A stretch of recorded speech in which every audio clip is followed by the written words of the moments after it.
Hello to all my divine soul family. Happy new year. आशा करती हूँ आप सबके न्यू ईयर बहुत खूबसूरत हो। दोस्तों, आज जो बात हम करने जा रहे हैं वो है कर्मा क्रिएट।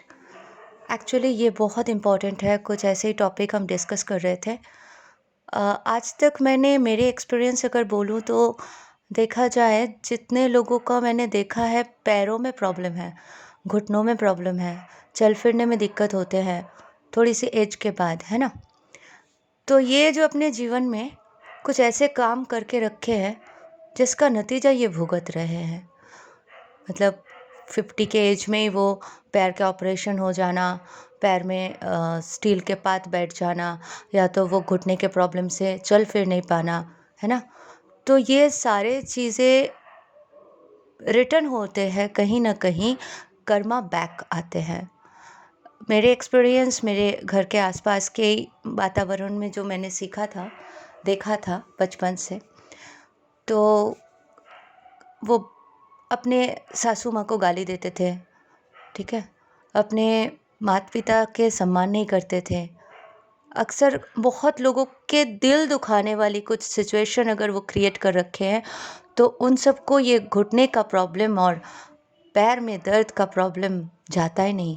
मानो कि कितने रात वो सो नहीं पाते।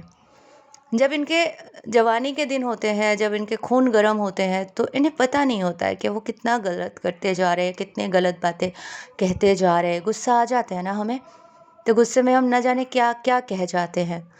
लेकिन ये जो भी हम कहते हैं ना, ये सारे चीज़ें हमारे ही बॉडी में असर दिखाने शुरू कर देते हैं। कुछ बरसों बाद, कुछ टाइम के बाद, जो लोग अच्छे होते हैं ना, उनके साथ बहुत जल्दी प्रॉब्लम्स होते हैं, और जो बहुत बुरे होते हैं, बहुत मतलब सुधरते ही नहीं हैं, उनके साथ उनका घड़ा भरना कहते हैं ना, तो घड़ा भरने के बाद ही प्रॉब्लम शुरू होती है और वो रुकते ही नहीं है। एंड ऑफ द लाइफ बहुत पेनफुल सिचुएशन से वो गुज़रते हैं। मेरी एक्सपीरियंस है, घर के थोड़ी दूर में एक अंकल आंटी रहते थे, तो उनके बच्चे, 2 बेटियां। तो अंकल जो है बैंक में एम्प्लॉय थे, बड़े जॉब करते थे। तो उनकी मॉम जो आती थी ना, तो मॉम सामान लेके आती थी गांव से, जैसे मैंगो हो गए, लीची हो गए, ये सब देने आती थी, ठीक है, अपने बेटे को, नाती पोती, इन सबको, बहू को। तो वो आंटी जो करती थी क्या, सारे सामान ले लेती थी और वो अपने सास को अंदर आने नहीं देती थी। बहुत दूर से आती थी, 3-4 घंटे के रास्ता तय करके आने नहीं देती थी। पानी चाहे पूछना तो दूर की बात है। तो वो रोते हुए जाती थी। तो कभी कभी मम्मी बोलती थी, आप आओ, पानी पी लो, चाय पी लो। तो ऐसे हमने बचपन में देखा था। फिर कुछ 20 साल के बाद वो लेडी ना पैरालाइज्ड हो गई, बिस्तर पकड़ ली, और जो कि वो और भी कुछ भी कर्म किए होंगे, पर ये कर्म हमें पता है।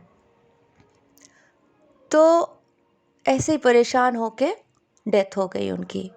12-13 साल वो बिस्तर में ही लेटी रहती थी। तो इसीलिए बहुत सारे लोगों को देखा है कि वो गलत काम करते हैं, गलत बातें कर देते हैं, सोचते हैं कि क्या होगा, कुछ नहीं, अज्ञानता है और कुछ नहीं, रिटर्न तो होना ही है। उनके साथ भी वही सिचुएशन होगा, उनके साथ भी बुरा होगा, ये तो तय है। लेकिन उनके हेल्थ इशू इतने बढ़ जाते हैं, इतने परेशानी हो जाती है कि पूछिए मत। तो ऐसे बहुत सारे एक्सपीरियंसेस हैं।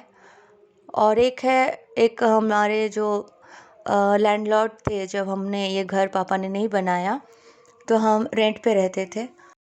वो लैंडलॉर्ड के जो पापा थे, तो उनके डैड आते थे और रात को 10-10:30 बजे कुछ आके बुलाते रहते थे, उनका नाम लेके, दरवाज़ा खोलो, दरवाज़ा खोलो।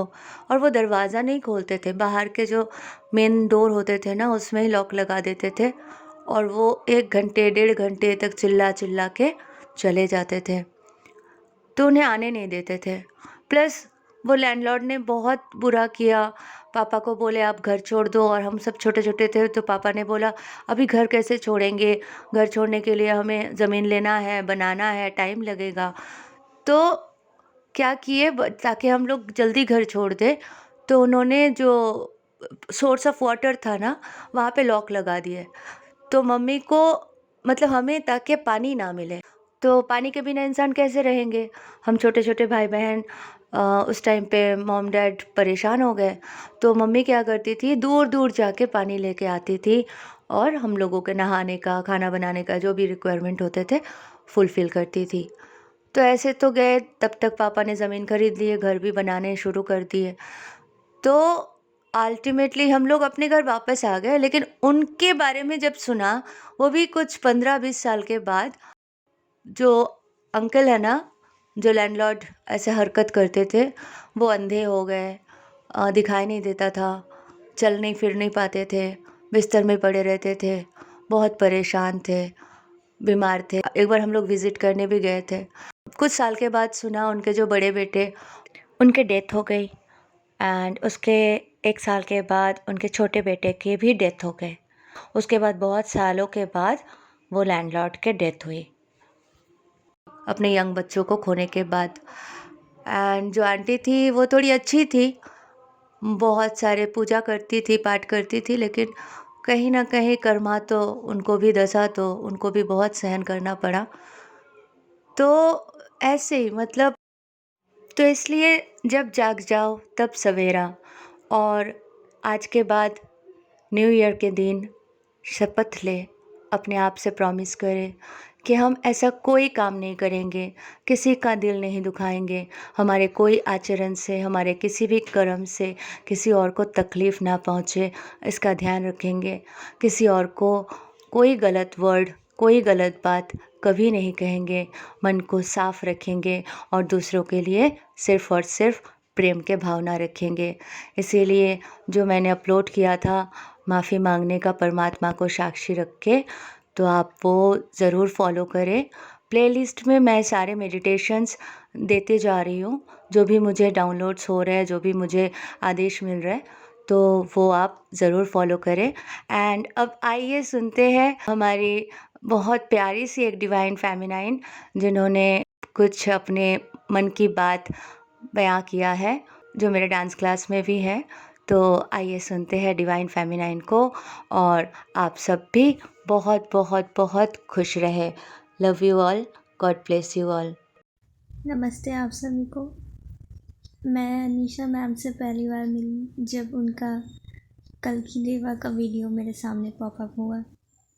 फिर धीरे धीरे मैंने मैम का वीडियो सुनना शुरू किया, तो मुझे मैम पसंद आ गई। मैम मुझे अच्छे लगने लगी। उसके बाद मैंने मैम का सारा वीडियो देखना शुरू किया, जैसे जैसे वो अपलोड करती थी। तो एक दिन उन्होंने अपलोड किया डांस वीडियो। तो जब मैंने ये वीडियो देखा कि आप डांस सीख सकते हो, तो मेरे बचपन का शौक़ जैसे अचानक से आ गया ऊपर कि अच्छा मैं डांस कर सकती हूँ, मैं बचपन में जैसे करती थी उस तरीके से। फिर मैंने मैम का क्लास ज्वाइन किया। फिर सबसे पहला डांस था मनमोहन काना। तो वहाँ मैंने ये सीखा कि आप भगवान से दोस्ती कर। भगवान से दोस्ती, मुझे तो पता ही नहीं था कि भगवान से दोस्ती भी होती है। हाँ मतलब आप शेयर कर सकते हो, लेकिन इस तरीके से दोस्ती तो पता ही नहीं था। फिर मैंने मैम से सीखा कि दोस्ती कैसे करना है, फिर खुद को कैसे सजाना है। ये सब तो बस नॉर्मल सा चीज़ था, लेकिन फिर भी मैंने मैम से इतना डीप में सीखा है। और इस डांस जर्नी में ऑब्स्टेकल्स तो सबके लाइफ में आते हैं, फिर भी इतने उतार और चढ़ाव में मैम ने मेरा बहुत साथ दिया।